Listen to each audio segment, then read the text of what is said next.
Les coulisses des résultats du premier tour des législatives avec Pierrick Bonneau du service politique d'RMC. Bonjour Pierrick. Bonjour à tous. On a vu un homme heureux hier soir, Jean-Luc Mélenchon.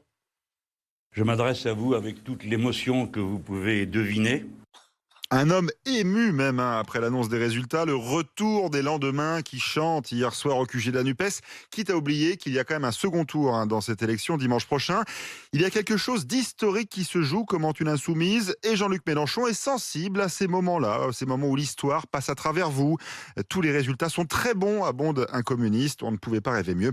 C'est au-delà de ce qu'on imaginait et personne ne veut croire chez la NUPES aux projections qui donnent l'alliance loin derrière le parti présidentiel au second tour. Ça ne veut rien dire, balaie un cadre communiste. C'est une manipulation selon un insoumis.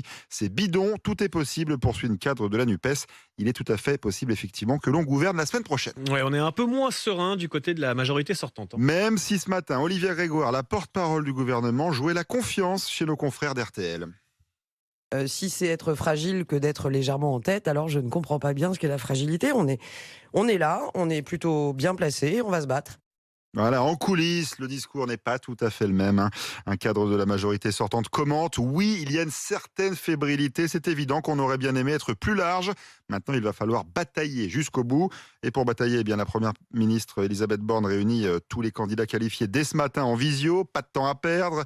D'ailleurs, Elisabeth Borne veut montrer l'exemple. Elle est rentrée dans le Calvados cette nuit, dans sa circonscription, pour reprendre la campagne. Déplacement prévu dès ce matin pour la chef du gouvernement dans une imprimerie de Condé-sur-Noireau.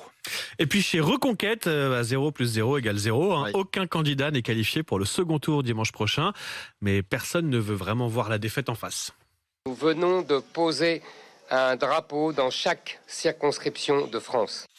Un étrange syndrome semble toucher les cadres de Reconquête à l'image d'Éric Zemmour depuis hier soir. On appelle ça le déni. Ça n'est pas une catastrophe, commente un porte-parole de Reconquête, lui-même éliminé dans sa circonscription. On a mis un pied dans la porte. Regardez, moi, personne ne me connaissait il y a encore quelques semaines et je fais 10%. C'est énorme. Alors, vous jugerez vous-même, un 10% énorme ou pas.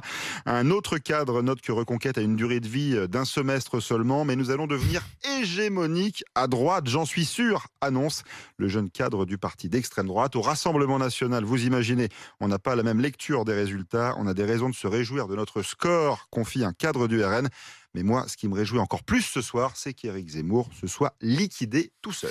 Et c'est la force du journal du off. Il y a les déclarations devant les micros, on les a vues, et puis ce qu'on se dit en coulisses. Les déclarations en coulisses. C'est souvent très différent en politique. C'est souvent très différent et c'est donc très important d'avoir les coulisses grâce au service politique d'RMC avec Pierrick Bonneau.